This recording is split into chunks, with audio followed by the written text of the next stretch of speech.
Dans le monde arabo-musulman, la logique victimaire, le défaut de responsabilité, le déni de réalité sont des causes expliquant pourquoi le complotisme est en passe de devenir un réflexe psychologique justifiant les échecs, les défaites et la stagnation historique de cette partie du monde,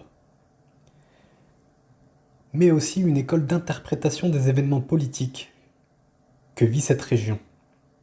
Le complotisme semble pouvoir satisfaire toutes les couches de la population.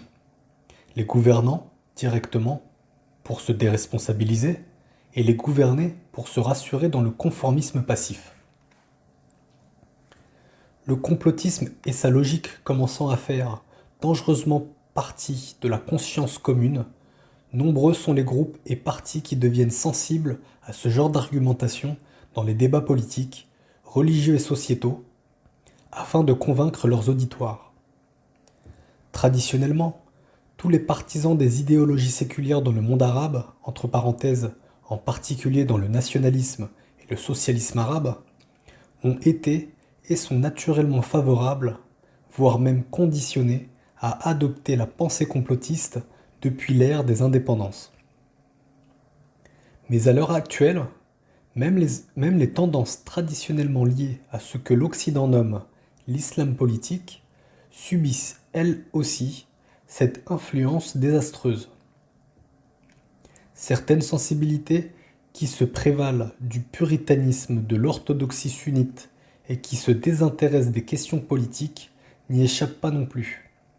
Comme en témoigne assez récemment le prédicateur salafiste égyptien Mohammed Raslan, qui a usé d'une manière assez grotesque de la logique et de la méthodologie complotiste pour décrypter le geste symbolique des pro-Morsi. Le fait qu'il y consacre le temps habituel d'un discours religieux pour prouver la signification satanique de ce signe, avec des preuves issues de la mythologie grecque et de la langue anglaise, montre combien cette pathologie devient une moralité pour son auditoire. L'ennemi ou l'opposant, entre parenthèses ici les frères musulmans, ne pouvant plus être discrédités que sur le mode complotiste en les renvoyant, via l'occultisme ésotérique manichéen, aux forces du mal et à son adoration. Le prétendu imam devenant le théologien spécialiste détenant les compétences pour réaliser cette crypto-exégèse afin de dévoiler cette réalité cachée aux musulmans du commun aveuglé par les apparences trompeuses. Pouvons-nous dire pour autant que le complotisme est une stratégie usée délibérément par les États et gouvernements arabes pour protéger leurs intérêts particuliers et masquer leur incompétence face à leur population? Oui et non. Car tout dépend du but et de la forme que prennent ces stratégies. Pour exemple, circule ces dernières années,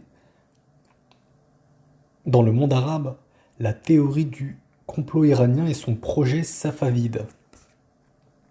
L'Iran, via le chiisme, chercherait à créer une zone d'influence, entre parenthèses, formée de l'Iran, de l'Irak, de la Syrie et du Liban, et rappelant l'ancien empire safavide du XVIIe siècle en restaurant la puissance iranienne qui dominerait politiquement le Proche et le Moyen-Orient. Cette thèse fut souvent reprise et très officiellement par les gouvernements de nombreux États, entre parenthèses, notamment Arabie Saoudite, Jordanie, Koweït et Bahreïn. Nous avions énoncé que l'une des conditions pour être réellement en présence d'une thèse complotiste et user de tous ses ressorts avec succès était la logique victimaire, le statut de vaincu, la situation de faiblesse, la position de minorité en face d'une puissance établie bien supérieure, réelle ou fantasmée, contre laquelle on entrait en lutte et en résistance, la négation de l'histoire et de la réalité. Sachant cela, il est difficile de voir dans ce projet iranien précisément une réelle théorie du complot, puisqu'elle est plutôt de l'ordre de la propagande politicienne de gouvernants ou de la lutte d'influence géopolitique. Cela même si ce projet existerait véritablement en termes de stratégie géopolitique iranienne. Le fait est que puisque cette idée est officiellement reprise par des États rivaux assez équivalents en termes de puissance, entre parenthèses Arabie Saoudite versus Iran, elle devient automatiquement une arme, en faisant partie de l'habituelle lutte d'influence politique et religieuse qu'il se mène depuis l'ère des indépendances. Les gouvernements arabes qui reprennent l'idée de ce projet iranien cherchent avant tout à raffermir la cohésion arabe sunnite autour de leur pouvoir personnel de plus en plus contesté en interne. Or, fantasmer sur un ennemi extérieur facilite toujours la création d'un esprit de corps, asabiya. Cela même si les populations étant habituées à ce genre de discours ne se laissent plus facilement endoctriner. C'est pour cette raison que le projet Safavide n'est pas une véritable théorie du complot. Deux points, c'est une affirmation, vraie ou fausse, servant des intérêts purement politiciens. Dans tous les cas, elle l'est largement moins que celle du complot judéo-sioniste. Puisque dans ce cas précisément, la réelle puissance israélienne protégée par les USA et soutenue par le monde occidental fait qu'automatiquement le monde arabe humilié, soumis, vaincu et en situation de faiblesse voit cette main juive derrière tous les événements fantasmant sur l'omnipotence israélienne et ses tentacules. C'est pourquoi ici particulièrement, les ressorts psychosociologiques du complotisme et leurs effets politiques fonctionnent à plein régime au sein de la population arabo-musulmane depuis plus de 60 ans.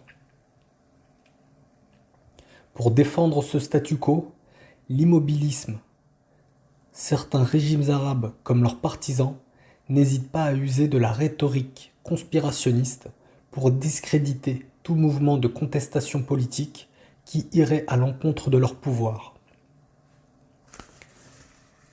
La négation des réalités qui sont à la source de ces mouvements de révolte ou de rébellion révolutionnaire pourrait être rejointe ici par la négation historique de ces événements dans la réalité même de leur déroulement.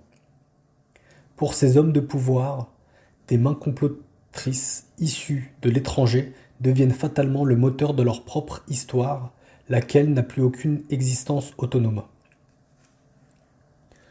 Cela rejoint par un autre chemin notre constat visant à démontrer que le monde arabo-musulman n'a non seulement plus la maîtrise de l'écriture de son histoire, mais pire chez certaines consciences, il a aussi perdu toute initiative dans sa propre action historique. Puisque tout mouvement politique, social et religieux issu de cette histoire n'est en réalité plus le fruit de sa volonté, ou plus issu de ses conditions propres, mais d'une volonté supérieure et étrangère, qui s'impose à la sienne, qui, elle, devient inexistante, improbable, voire irréelle. Politiquement et culturellement, nous retrouvons l'effet et le projet de soumission absolue à l'universalisme impérialiste occidental, seul véritable acteur et moteur de l'histoire de toute l'humanité.